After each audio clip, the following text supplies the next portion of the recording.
নবীজি চেহারা ঘুরে নেওয়ার সঙ্গে সঙ্গে কাব ইবনে মালিক বললেন, ইয়া রাসূলুল্লাহ, আমি মুনাফিক নয়, আমার ইসলাম সম্পর্কে যারা পরিমাণ সন্দেহ নাই। আমি অলসতা বশত আমি চাই নাই, আমি চিন্তা করছিলাম আমার দ্রুতগামী সোয়ারি আছে, আমি আমার ঘরের কাজ শেষ করে এরপরে সোয়ারি নিয়ে আপনাদের দলে সংযুক্ত হব। ইয়া রাসূলুল্লাহ, আমি আমার অলসতার কারণেই যাই নাই। এরপরে দ্বিতীয় নম্বর সাহাবী আসলেন, উনি ওই একই কথাই বললেন, ইয়া রাসূলুল্লাহ, আমার কোনো উযর ছিল না, আমি ইচ্ছাবশতই ছিলাম, অলসতার কারণে যায় নাই। এইভাবে তিনজন সাহাবী রাসূলুল্লাহ সাল্লাল্লাহু আলাইহি ওয়াসাল্লামকে সত্য কথা বলে চলে গেলেন। নবীজি ঘোষণা করে দিলেন, ও আমার সাহাবায়ে কিরাম, এই তিনজন সাহাবীর সঙ্গে কেউ সালাম দিবা না, কেউ কোন প্রকারে কথা বলবা না। এই তিনজন সাহাবী তারা হাউমাউ করে কান্না শুরু করে দিল। কাব ইবনে মালিক ছিলেন যুবক মানুষ, সেই বাজারে ঘুরতো, বাড়িতে ঘুরতো, বাজারে ঘুরতো, বন্ধু বান্ধবদের সঙ্গে দেখা সাক্ষাৎ হইতো। কাব ইবনে মালিক বলেন, আমি সালাম দেই, আমার বন্ধু বান্ধব আত্মীয় স্বজন সালামের উত্তর দেয় না, আমাকে বড় খারাপ লাগে। ভীষণ এত বড় দুনিয়া আমার কাছে সংকীর্ণ হয়ে গেল। কাব ইবনে মালিক বলেন, আমি অনেক ভয়ে আছি, এই 40 দিন যাবৎ আমার সঙ্গে সাহাবায়ে কিরামদের কথা বলতে নিষেধ করেছেন। যদি আমি কাব এই 40 দিনের ভিতরে যদি মারা যাই, নবীজি আমার সঙ্গে কথা বলেন না, সাহাবায়ে কিরাম আমার সঙ্গে কথা বলেন না, যদি এই 40 দিনের ভিতরে মারা যাই, না জানি সাহাবায়ে কিরাম, না জানি নবীজি আমার জানাজা করবেন না। এইভাবে তার মনের ভিতরে সবসময় একটা আতঙ্ক কাজ করত। হিলাল ইবনে উমাইয়া, মুরারা ইবনে রবি, তারা তো বৃদ্ধ মানুষ ছিল, তারা ঘরের ভিতরে এইভাবে কান্নাকাটি করত। 40 দিন পরেও যখন ওহী আসে নাই, তাদের তওবা কবুল হয় নাই, নবীজি সাল্লাল্লাহু আলাইহি ওয়াসাল্লাম আরো 10 দিন বাড়ায় দিলেন, 50 দিন। 50 দিনের মাথায় নবীজি সাল্লাল্লাহু আলাইহি ওয়াসাল্লামকে ওহীর মাধ্যমে জানায় দিলেন, নবীজি আপনি জানায় দেন তাদেরকে আমি আল্লাহ তাআলা মাফ করে দিয়েছি। সুবহানাল্লাহ বলবেন না? কাব ইবনে মালিক রাদিয়াল্লাহু তাআলা আনহু যখন সঙ্গে সঙ্গে শুনলেন যে ব্যক্তি, যে সাহাবী কাব ইবনে মালিক রাদিয়াল্লাহু তাআলা আনহুকে সর্বপ্রথম জানায় দিয়েছে, ও কাব ইবনে মালিক, আল্লাহ আল্লাযী খলাকাল ইনসানা ওয়া কাররাম ওয়া আল্লামাহু মিনাল বায়ানি মা লাম ইয়ালাম ফাসুবহানাল্লাযী লা ইহসা ইমতিনানুহু বিল্লিসানি ওয়ালা বিল কলম ونشهد أن لا إله إلا الله وحده لا شريك له ونشهد أن سيدنا وسندنا وحبيبنا وحبيب طبيبنا ومولانا محمدا عبده ورسوله الذي أرسله بالحق إلى الخلق بشيرا ونذيرا وداعيا إلى الله بإذنه وسراجا منيرا. أما بعد فأعوذ بالله من الشيطان الرجيم. بسم الله الرحمن الرحيم. يا أيها الذين آمنوا اتقوا الله وقولوا قولا سديدا يصلح لكم أعمالكم ويغفر لكم ذنوبكم ومن يطع الله ورسوله فقد فاز فوزا عظيما. وقال النبي صلى الله عليه وسلم: إن الصدق بر وإن البر يهدي إلى الجنة وإن الكذب فجور وإن الفجور يهدي إلى النار، أو كما قال النبي عليه الصلاة والسلام. إن الله وملائكته يصلون على النبي يا أيها الذين آمنوا صلوا عليه وسلموا تسليما. আমার সাথে মুহাব্বতের সাথে দরুদ ইব্রাহিম পড়ি সবাই। اللهم صل على محمد وعلى آل محمد كما صليت على إبراهيم وعلى آل إبراهيم إنك حميد مجيد. اللهم بارك على محمد وعلى آل محمد كما باركت على إبراهيم وعلى آل إبراهيم إنك حميد مجيد. محمد نے آ کر کفر کا مٹایا، کفر کا مٹا کر صداقت کو بتایا. بلغ العلا بکمالہ کشف الدجى بجمالہ حسنت جميع خصاله صلوا عليه وآله. আলহামদুলিল্লাহ। পূর্ব আটগ্রাম পোড়াদহ জামে মসজিদের উদ্যোগে বিশাল তাফসীরুল কোরআন মাহফিল। মাহফিলের সম্মানিত সভাপতি, বিশেষ অতিথি, আমন্ত্রিত অতিথি, আমার সামনে উপবিষ্ট দিন দরদি মুসলমান ভাই ও বন্ধুরা, পর্দার অন্তরালে অবস্থানরতা শ্রদ্ধেয় মা ও বোনেরা, আল্লাহ পাকের শুকরিয়া আদায় করছি যে আল্লাহ রব্বুল ইজ্জত আল জালাল আপনাকে আমাকে সেই মাগরিবের পর থেকে দ্বীনের কিছু নসিহত শোনার জন্য, বলার জন্য বসার তৌফিক দান করছেন। এই জন্য মহান রবের দরবারে সকলেই উচ্চ আওয়াজে দিল থেকে জবান ছেড়ে সকলেই কালিমাতুশ শুকুর পাঠ করি, সকলেই বলি আলহামদুলিল্লাহ। আজকের মাহফিলে আসতে পেরে, বসতে পেরে আপনারা খুশি না বেজার? আপনারা যদি খুশি হয়ে থাকেন, আওয়াজে খুশির ভাব বুঝতে পারি নাই। আল্লাহ তাআলা যেহেতু আপনাকে আমাকে দ্বীনের মজলিসে বসার তৌফিক দান করছেন, এজন্য সকলে আবার উচ্চ আওয়াজে শুকরিয়া আদায় করব। যে আদায় শুনে, শুকরিয়ার প্রশংসা, আল্লাহ তাআলার প্রশংসা আদায় করার শুনে যেন শয়তানরা বিতাড়িত হয়। এজন্য আবার শুকরিয়া আদায় করি, সকলে বলি আলহামদুলিল্লাহ। লক্ষ কোটি দরুদ ও সালাম আকে নামদার তাজদারে মদিনা আহমদ মুস্তাফা জনাবে মুহাম্মদুর রাসূলুল্লাহ সাল্লাল্লাহু আলাইহি ওয়াসাল্লামের প্রতি। আমি আপনাদের খেদমতে ছোট্ট একখানা আয়াতে কারিমা তেলাওয়াত করছি। আল্লাহ রাসূল সাল্লাল্লাহু আলাইহি ওয়াসাল্লামের অসংখ্য হাদিসের বাণী থেকে ছোট্ট একখানা হাদিস আপনাদের খেদমতে পাঠ করছি। আল্লাহ পাক এই অল্প সময়ের মধ্যে তৌফিক দান করলে এই আয়াত ও হাদিস থেকে কিছু কথা বলবো ইনশাআল্লাহ।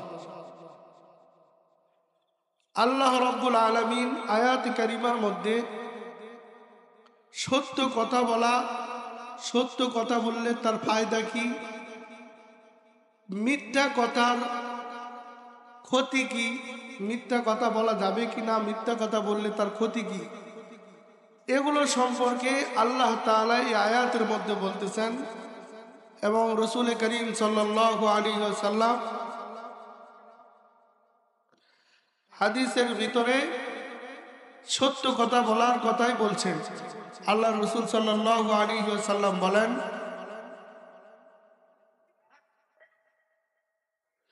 ইন্নাস সিদকা বিররুন ওয়া ইন্নাল বিররা ইয়াহদি ইলাল জান্নাহ। আল্লাহ রাসূল সাল্লাল্লাহু আলাইহি ওয়াসাল্লাম হাদিসের ভিতরে বলেন, সত্য কথা বলা এটা হলো পুণ্যের কাজ, সওয়াবের কাজ। আর এই সওয়াবের কাজ তাকে জান্নাতের রাস্তা দেখায়, জান্নাতে নিয়ে যায়। ওয়া ইন্নাল কিযবা ফুজুরুন, আর মিথ্যা কথা বলা এটা হলো গুনাহের কাজ। ওয়া ইন্নাল কিযবা ফুজুরুন ওয়া ইন্নাল ফুজুরা ইয়াহদি ইলান নার, আর মিথ্যা কথা বলা এটা হলো গুনাহের কাজ, আর গুনাহের কাজ তাকে জাহান্নামের রাস্তা দেখায়, জাহান্নামে নিয়ে যায়।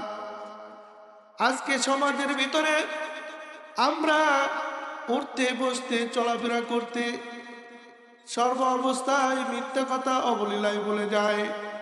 মিথ্যা কথা সর্ব অবস্থায় মানুষ আমরা এতটাই অবলীলায় বলে যাই, মিথ্যা কথা বলা যে কবিরা গুনাহ এটা আমরা কোনো সময় মনেই করি না। কথা বলেন ঠিক কিনা? কেউ ব্যক্তিত্ব জয়ের করার জন্য, কেউ বা নিজের বড়ত্ব প্রকাশ করার জন্য মিথ্যা বলে যায়। অনেকে মিথ্যা নাটক সাজায়া মিথ্যা কথা বলে যায়। অনেকে আবার নিজের প্রশংসা নিজেই করতে গিয়ে মিথ্যা কথা বলে। আল্লাহ রাসূল সাল্লাল্লাহু আলাইহি ওয়াসাল্লাম বলেন, আস-সিদকা আস-সিদকু ইউমজি ওয়াল কিযবা ইউহলিক। আল্লাহ রাসূল বলেন, সত্য মানুষকে মুক্ত দেয়, আর মিথ্যা মানুষকে সত্য মানুষকে মুক্ত দেয় মিথ্যা, আর মানুষকে মিথ্যা তাকে জাহান্নামের রাস্তা দেখায়, মিথ্যা ধ্বংস করে দেয়। সাহাবায়ে কিরাম তারা সত্য কথা বলতেন। নবী আলাইহিস সালাতু ওয়াস সালামের জামানায় কাফেররা মিথ্যা কথা বলা নিজের জন্য খারাপ মনে করতেন, নিজের আত্মমর্যাদার খেলাফ মনে করতেন। হযরতে আবু সুফিয়ান রাদিয়াল্লাহু তাআলা আনহু মুসলমান হন নাই। সেই অবস্থায় আল্লাহর রাসূল সাল্লাল্লাহু আলাইহি ওয়াসাল্লাম ইসলামের দাওয়াত লিখে একটি পত্র পাঠাইলেন রোম সম্রাটের কাছে। রোম সম্রাট পত্র পড়ার পরে বাদশাদের জনসম্মুখে ঘোষণা করে দিলেন, মুহাম্মদ সম্পর্কে কে জানে, মুহাম্মদ সম্পর্কে আমাদের দেশে কে জানে এমন একজন ব্যক্তিকে ধরে আনো। ওই সময় আবু সুফিয়ান রোম সম্রাটের দরবারে ব্যবসার উদ্দেশ্যে সেই জায়গায় গিয়েছিলেন। আবু সুফিয়ান রাদিয়াল্লাহু তাআলা আনহুকে ধরে নিয়ে গেলেন। ওই সময় সুফিয়ান মুসলমান হন নাই। উনি ভাবতেছিলেন আমাকে যদি নবী সম্পর্কে জিজ্ঞাসা করে আমি মিথ্যা বলবো, এরকম মনের ভিতরে ভাবতেছিলেন। রোম সম্রাট তাকে 5টা প্রশ্ন করলেন। সর্বপ্রথম প্রশ্ন করলেন, ও আবু সুফিয়ান, মুহাম্মদ নামে যে ব্যক্তি নবী দাবি করে, নবুয়তের দাবিদার, এই ব্যক্তির বংশমর্যাদা কেমন? বললেন বাদশা নামদার, তার বংশমর্যাদা অনেক ভালো। আরবের মধ্যে সবচাইতে উঁচু বংশে তার জন্ম। বাদশা শোনার পরে বললেন, নবী যিনি হবেন তার জন্ম এমন বংশেই হবে। দ্বিতীয় নম্বর প্রশ্ন করলেন, যেই মুহাম্মদ নবুয়তের দাবি করেন, ইসলামের দাওয়াত দেন, তার দাওয়াত গ্রহণ করেন যারা, তারা কি সাধারণ মানুষ না নেতৃস্থানীয় লোক? বলে সাধারণ লোকেরাই তার ধর্ম গ্রহণ করে। বললেন ঠিক হয়, এমন হবে যিনি নবী হবেন, নবীর দাওয়াত সর্বপ্রথম গরিব অসহায়রাই মেনে নেবেন। তৃতীয় নম্বর প্রশ্ন করলেন, নবীজি সাল্লাল্লাহু আলাইহি ওয়াসাল্লাম নবুয়তের পূর্বে কোনোদিন মিথ্যা কথা বলেছে কিনা? আবু সুফিয়ান বললেন, বাদশা নামদার, মুহাম্মদুর রাসূলুল্লাহ সাল্লাল্লাহু আলাইহি ওয়াসাল্লাম নবুয়তের পূর্বে কোনোদিন মিথ্যা কথা বলে নাই। এমনকি নবুয়তের পূর্বে তিনি আল আমিন নামে উপাধি পেয়েছিলেন, বিশ্বস্ত আর আমানতদারের উপাধি পেয়েছিলেন। তিনি মিথ্যা কথা বলেন নাই। তারপরে প্রশ্ন করলেন, রোম সম্রাট, ঠিক আছে, এখন বলো, তোমাদের মধ্যে যুদ্ধ বিগ্রহ হলে এই যুদ্ধের ফলাফল কেমন হয়? আবু সুফিয়ান বললেন, বাদশা নামদার, যুদ্ধ বিগ্রহ হলে কখনো তারা বিজয়ী হয়, কখনো আমরা বিজয়ী হই। এই আবু সুফিয়ান যখন মুসলমান হয়ে গেল, মুসলমান হওয়ার পরে বলতেছিলেন, আমি যখন রোম সম্রাটের দরবারে বারবার চাইতেছিলাম যেন মিথ্যা বলি, মিথ্যা বলে রাসূলুল্লাহ সাল্লাল্লাহু আলাইহি ওয়াসাল্লামের ওপর কোনো একটা প্রতিক্রিয়া তৈরি করব। বারবার চাইতেছিলেন মিথ্যা কথা বলতে, কিন্তু তার আত্মমর্যাদার খেলাফ হবে, এই জন্য সে মিথ্যা কথা বলে নাই। সাহাবায়ে কিরাম নবীজি সাল্লাল্লাহু আলাইহি ওয়াসাল্লামকে এমন ভালোবাসতেন, তারা মিথ্যা কথার জন্য ধন দৌলত সব কিছু ছাড়তে, ত্যাগ করতে রাজি হয়েছিলেন। 11 নম্বর পারার ভিতরে আল্লাহ রাব্বুল আলামিন তবুক যুদ্ধের ঘটনা উল্লেখ করেন। ওই সময় মক্কার কাফের মুশরিকরা রোম সম্রাটের দরবারে একটা চিঠি পাঠাইল, নবীজি ইন্তেকাল করেছেন। এই সময় মদিনাতে হামলা করা, মদিনাতে আক্রমণ করা অনেক সহজ, মুসলমানরা বড় অসহায়ের মধ্যে আছে। এই চিঠি যখন পাইছে রোম সম্রাট, সঙ্গে সঙ্গে 40,000 সেনা দল, সৈন্য দল পাঠায় দিলেন মদিনার দিকে, তবুকের দিকে পাঠায় দিলেন। তাদেরকে অগ্রিম 1 বছরের বেতন ভাতা দিয়ে 40,000 সেনা দলকে পাঠায় দিলেন। এই দিকে যখন নবীজি সাল্লাল্লাহু আলাইহি ওয়াসাল্লাম জানতে পারলেন যে আবার মদিনায় আক্রমণ করার জন্য রোম সম্রাট থেকে 40,000 কাফের দল, সেনা দল পাঠাইতেছেন, নবীজি সঙ্গে সঙ্গে সাহাবায়ে কিরামদের ভিতরে ঘোষণা করে দিলেন, ও আমার সাহাবায়ে কিরাম, এই মাত্রই বের হয়ে যেতে হবে তবুকের ময়দানে। রোম সম্রাটের দরবার থেকে, তারা বাদশার দরবার থেকে 40,000 সৈন্য দল নিয়ে আসতেছেন। আমার সঙ্গে সঙ্গে সঙ্গে সাহাবায়ে কিরাম যেতে হবে। ওই সময়টা ছিল গ্রীষ্মকাল, নবম হিজরিতে গ্রীষ্মকাল, ফল পাকার সময়। ওই সময় ফল পাকার সময়, ফল কাটার সময়, অনেক অভাব অনাটনের সময়। ওই সময় কিছু সাহাবী আর কিছু মুনাফিক, তারা বাদ বাকি 30,000 সাহাবায়ে কিরাম নবীজির সঙ্গে তবুকের ময়দানে গেলেন। মুনাফিকেরা যুদ্ধের ময়দান থেকে ফিরে আসার সঙ্গে সঙ্গে নবীজি সাল্লাল্লাহু আলাইহি ওয়াসাল্লাম যখন যুদ্ধের ময়দানে গেলেন, তবুকের ময়দানে যাওয়ার সঙ্গে সঙ্গে বিপরীত দল কাফেররা যখন জানতে পারল নবীজি সশরীরে যুদ্ধের ময়দানে চলে আসছেন, নবীজির তো ইন্তেকাল হয় নাই, এই জানার সঙ্গে সঙ্গে তারা পিছন দিয়ে পালায় চলে গেছে। সাহাবায়ে কিরাম বিজয়ী বেশে নবীজি সাল্লাল্লাহু আলাইহি ওয়াসাল্লাম সাহাবায়ে কিরামদেরকে নিয়ে আবার মদিনায় ফিরে আসলেন। মদিনায় ফিরে আসার পরে মুনাফিকেরা রাসূলুল্লাহ সাল্লাল্লাহু আলাইহি ওয়াসাল্লামের দরবারে গেলেন। যাওয়ার পরে বিভিন্ন ওযর পেশ করলেন আর দায় মুক্ত হচ্ছিলেন। বিভিন্ন ওযর পেশ করে করে তারা দায় মুক্ত হচ্ছিলেন। আর 3 জন সাহাবী তারা সারা পড়ছিলেন, তারা যায় নাই। 3 জন সাহাবী, 2 জন ছিল বৃদ্ধ মানুষ আর 1 জন হলো যুবক মানুষ। হযরত কাব ইবনে মালিক রাদিয়াল্লাহু তাআলা আনহু, ইনি ছিলেন যুবক, আর হিলাল ইবনে উমাইয়া, মুরানা ইবনে রবি, এই 2 জন মোটামুটি একটু বৃদ্ধ টাইপের ছিল। রাসূলুল্লাহ সাল্লাল্লাহু আলাইহি ওয়াসাল্লামের কাছে মুনাফিকেরা একে একে ওজন পেশ করে দায় মুক্ত হচ্ছিলেন। এইদিকে কাব ইবনে মালিক রাদিয়াল্লাহু তাআলা আনহু নবীজির কাছে গিয়ে সালাম দিলেন, সালাম দেওয়ার সঙ্গে সঙ্গে নবীজি চেহারা ঘুরায় নিলেন। নবীজি চেহারা ঘুরে নেওয়ার সঙ্গে সঙ্গে কাব ইবনে মালিক বললেন, ইয়া রাসূলুল্লাহ, আমি মুনাফিক নয়, আমার ইসলাম সম্পর্কে জানা পরিমাণ সন্দেহ নাই। আমি অলসতা বশত আমি যাই নাই। আমি চিন্তা করছিলাম আমার দ্রুতগামী সোয়ারি আছে, আমি আমার ঘরের কাজ শেষ করে এরপরে সোয়ারি নিয়ে আপনাদের দলে সংযুক্ত হব। ইয়া রাসূলুল্লাহ, আমি আমার অলসতার কারণেই যাই নাই। এরপরে দ্বিতীয় নম্বর সাহাবী আসলেন, উনি ওই একই কথাই বললেন, ইয়া রাসূলুল্লাহ, আমার কোনো ওযর ছিল না, আমি ইচ্ছাবশতই ছিলাম, অলসতার কারণে যায় নাই। এইভাবে তিনজন সাহাবী রাসূলুল্লাহ সাল্লাল্লাহু আলাইহি ওয়াসাল্লামকে সত্য কথা বলে চলে গেলেন। নবীজি ঘোষণা করে দিলেন, ও আমার সাহাবায়ে কিরাম, এই তিনজন সাহাবীর সঙ্গে কেউ সালাম দিবা না, কেউ কোন প্রকারে কথা বলবা না। এই তিনজন সাহাবী তারা হাউমাউ করে কান্না শুরু করে দিল।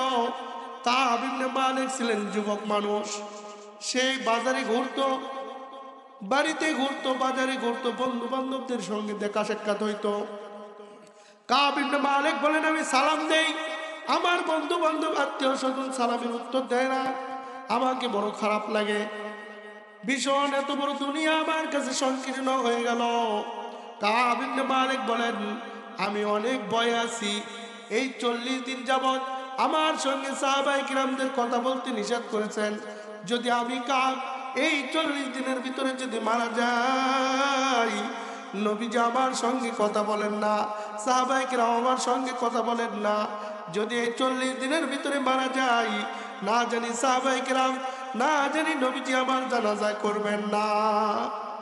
এইভাবে তার মনের ভিতরে সবসময় একটা আতঙ্ক কাজ করত।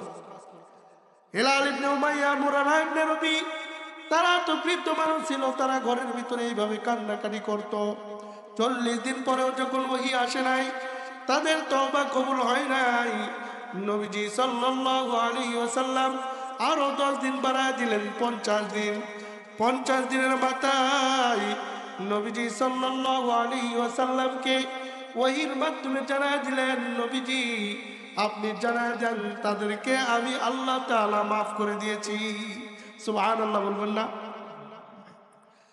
কাব ইবনে মালিক রাদিয়াল্লাহু তাআলা আনহু যখন সঙ্গে সঙ্গে শুনলেন যে ব্যক্তি, যে সাহাবী কাব ইবনে মালিক রাদিয়াল্লাহু তাআলা আনহুকে সর্বপ্রথম জানায় দিয়েছে, ও কাব ইবনে মালিক, আল্লাহ তা আমরা অনর্গল বলতে থাকি, মিথ্যা কথা বলা যাবে না।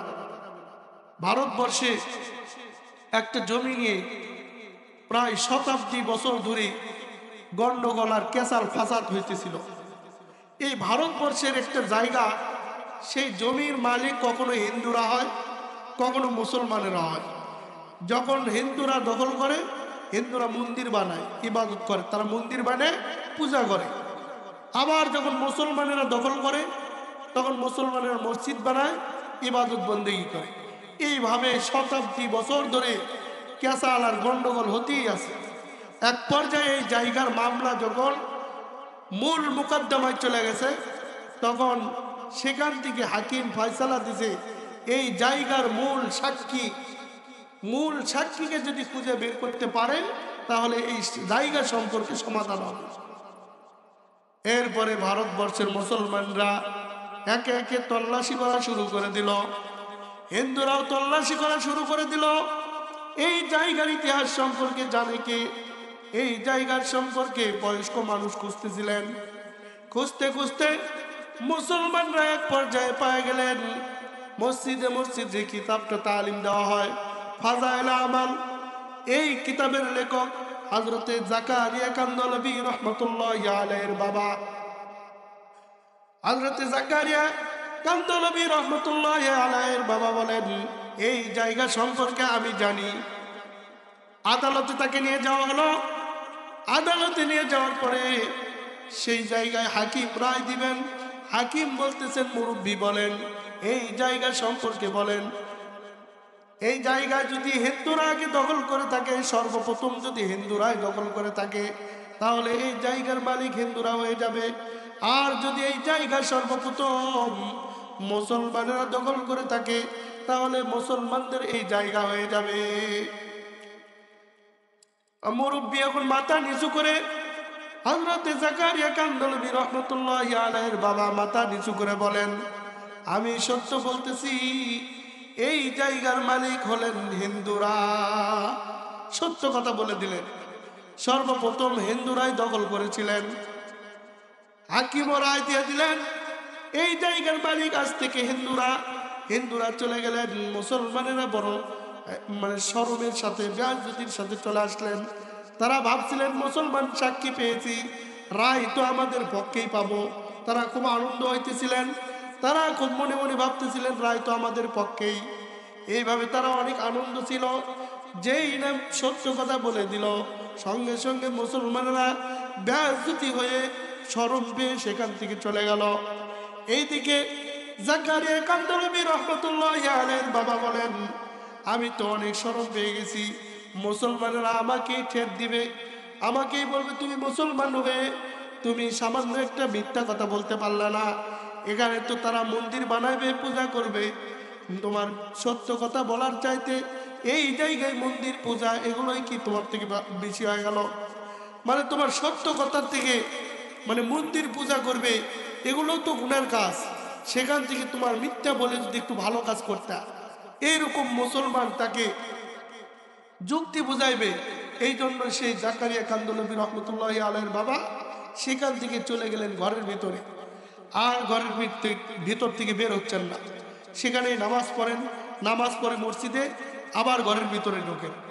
এইভাবে 2-1 দিন যাওয়ার পরেই তাহাজ্জুদের সময় হযরত জাকারিয়া কান্দলবী রাহমাতুল্লাহি আলাইহির বাবা তাহাজ্জুদের নামাজ পড়তেছেন। নামাজের সময়, দোয়ার সময় দেখেন বাহিরে কিছু মিছর আওয়াজ, বাহিরে অনেক আওয়াজ। চিন্তা করলেন, আমি তো মুসলমানদের পক্ষে সাক্ষী দেই নাই, আমি তো হিন্দুদের পক্ষে সাক্ষী দিয়েছি, সত্য কথা বলেছি। সম্ভবত মুসলমানেরাই আমার বাড়ির আশেপাশে হইচই করতেছে। এইদিকে চিন্তা করলেন, আমি দুয়ার খুলে দিব না, আগে সাইড থেকে দেখব। তারপরে কিছু না মনে করলে সঙ্গে সঙ্গে আল্লাহ তাআলার উপরে তাওয়াক্কুল রেখে দুয়ার খুলে দিলেন, দরজা খুলে দিলেন। দরজা খুলে দিয়ে দেখেন হিন্দুরা সবাই ভিড় করতেছেন। হিন্দুদেরকে লক্ষ্য করে বলেন, ও তোমরা এখানে কেন এসে ভিড় জমাইছো? তোমরা কেন হইচই করতেছো? আমি তো তোমাদের পক্ষেই সাক্ষী দিয়ে দিছি, সত্য কথাই তো বলে দিয়েছি। দেখা যায় হিন্দুদের চক্ষু দিয়ে পানি বয়ে বয়ে পড়ে। বলে, তোমরা কান্না করো কেন? বলেন, হুজুর কিছু মনে না করলে আমরা এই জায়গা আপনাদেরকে দিতে চাই। বলেন না সুবহানাল্লাহ। এই জায়গা আপনাদেরকে দিতে চাই, আমরাও এই জায়গার সঙ্গে আমরাও আপনার কাছে মুসলমান হয়ে যেতে চাই। সে সঙ্গে সঙ্গে জায়গাও দিল, মুসলমানও হইল। কেন দিল? সত্য কথার কারণে। সত্য কথা বলা এটা হলো মুমিনের বিষয়, মুমিনের গুণ। আল্লাহ তাআলা কুরআনুল কারীমের মধ্যে বলেন, ইন্নাল মুসলিমিনা ওয়াল মুসলিমাতি ওয়াল মুমিনিনা ওয়াল মুমিনাতি ওয়াল কানিতিনা ওয়াল কানিতাতি ওয়াস সাদিকিনা ওয়াস সাদিকাতি ওয়াস সাবিরিনা ওয়াস সাবিরাতি ওয়াল খাশিঈনা ওয়াল খাশিআত ওয়াল মুতাসাদ্দিকিনা ওয়াল মুতাসাদ্দিকাতি ওয়াস সাইমিনা ওয়াস সাইমাতি ওয়াল হাফিযিনা ফুরুজাহুম والحافظات والذاكرين الله كثيرا والذاكرات أعد الله لهم مغفرة وأجرا عظيما। এই জায়গায় আল্লাহ তাআলা মুমিনদের কিছু গুণাবলী বর্ণনা করেন। বিশেষ করে সত্য কথা বলার কথা বলেন। প্রত্যেকটা মুসলমান নারী পুরুষ, মুমিন নারী পুরুষ, সত্যবাদী নারী পুরুষ এবং বিনয়ী অবলম্বনকারী নারী পুরুষ, আল্লাহ তাআলা তাদেরকে লক্ষ্য করে বলেন, এদের জন্য রয়েছেন মহা ক্ষমা এবং মহা পুরস্কারের ওয়াদা। মহা পুরস্কার হলেন জান্নাত। আল্লাহ তাআলা ওই শ্রেণীর ওই ব্যক্তিদেরকে জান্নাত দিবেন যাদের ভিতরে মুমিনের গুণগুলো পাওয়া যাবে। সূরাতুল মুমিনের ভিতরে আল্লাহ তাআলা মুমিনের কয়টা গুণ আলোচনা করেন। قد أفلح المؤمنون الذين هم في صلاتهم خاشعون والذين هم عن اللغو معرضون। এখানে আল্লাহ তাআলা বলেন মুমিনরা সফল কাম হয়ে গেছে, সফল কাম হবে এমনটা বলে নাই, সফল কাম হয়ে গেছেন কারা? যারা আল্লাযীনা হুম ফি সলাতিহিম খাশিউন, যারা নামাজটাকে খুশুখুশুর সঙ্গে আদায় করে। ওয়াল্লাযীনা হুম আনিল লাগবি মুরিদুন, যারা লব্ধ কথা থেকে বিরত থাকে। অতিরিক্ত কথা, লব্ধ কথা এগুলো ভালো নয়, এগুলো থেকে বিরত থাকা এটা একটা মুমিনের গুণ। হযরতে লোকমান হাকিম উনি অনেক বড় একজন হিকমতপূর্ণ একজন মানুষ ছিলেন। আল্লাহ তাআলা এই লোকমান আলাইহিস সালামকে দুইটা জিনিস অফার করছিলেন। এক নাম্বার হলো নবুয়ত, দুই নম্বর হলো হিকমত। আল্লাহ তাআলা এই লোকমান হাকিমকে এই দুইটা জিনিস নেওয়ার জন্য অফার করছিলেন। লোকমান হাকিম তিনি হিকমত গ্রহণ করলেন, নবুয়ত গ্রহণ করলেন না। তাকে জিজ্ঞাসা করা হলো, আপনি নবুয়তের মতো একজন এত দামি নিয়ামত আপনি গ্রহণ করলেন না কেন? বললেন, যদি আমি নবুয়ত গ্রহণ করতাম, আল্লাহ তাআলা যদি আমাকে নবুয়ত দিত তাহলে আল্লাহ তাআলা তো দিতই। আল্লাহ তাআলা নবুয়ত যেহেতু আমাকে দেয় নাই, দুইটা জিনিস অফার করছিলেন, এই জায়গায় যদি আমি নবুয়ত নেই, বলছেন যাই জিজ্ঞাসা করছেন তিনি বলতেছেন যদি নবুয়ত নেন আপনি হিকমত তো অটোমেটিক চলে আসবে, আপনি নবুয়ত বাদ দিয়ে হিকমত নিলেন কেন? বললেন নবুয়ত এই জন্যই বাদ দিলাম, নবুয়ত তো আমার এখতিয়ারের ভিতরে, আমি চাইলে নিতে পারি, চাইলে বাদ দিতে পারি, কিন্তু নবুয়ত এমন একটা দায়িত্ব, এই জায়গা যদি আমি নেই, আমি নেওয়ার পরে যদি ভুল ত্রুটি হয়ে যায় এর জবাব দিয়ে আমাকে করতে হবে। আর আল্লাহ যদি আমাকে নবুয়ত দেয়, এর মধ্যে যদি ভুল ত্রুটি হয় আল্লাহ তাআলার কাছে কোনো জবাব দিতে হবে না, কারণ নবুয়ত আমাকে আল্লাহ দিয়েছেন। আল্লাহ আমার ভুল ত্রুটি কি হবে না হবে এটা আল্লাহ তাআলা আমাকে হেফাজত করবেন। দুনিয়ার মানুষকে যদি কোনো দায়িত্ব আপনি চাপায়া দেন, সে দায়িত্বের মধ্যে ভুল হলে কোনো কিছু বলা যায় না, বলবে আমি তো দায়িত্ব নিতে চাই না, আমাকে দিচ্ছেন কেন? আর যখন আপনি দায়িত্ব দিতে চান নাই, সেই চায় দায়িত্ব নিছে, ওই দায়িত্বের মধ্যে ভুল ত্রুটি হলে দেখবেন তার আর কোনো কথা থাকে না, কোনো ভুল গেলেই লিল্লাহে তাকবীর, লিল্লাহে তাকবীর। তো যতটুকু আলোচনা করলাম, আল্লাহ পাক আপনাকে আমাকে এগুলোর উপর আমল করার তৌফিক দান করুন। আমার কথার মূল খোলাসা হলো যে সত্য কথাই ধরে রাখতে হবে, মিথ্যা কথা বলা যাবে না। আমরা সত্য মিথ্যা কথা বলা এটা কিন্তু গুনাহ মনেই করি না, কিন্তু গুনাহ মনে করতে হবে, গুনাহ মনে করে তওবা করতে হবে। আল্লাহ তাআলা আমাদের সকলকে গুনাহ মুক্ত জিন্দেগি দান করুন। সকল বলুন আল্লাহুম্মা আমিন।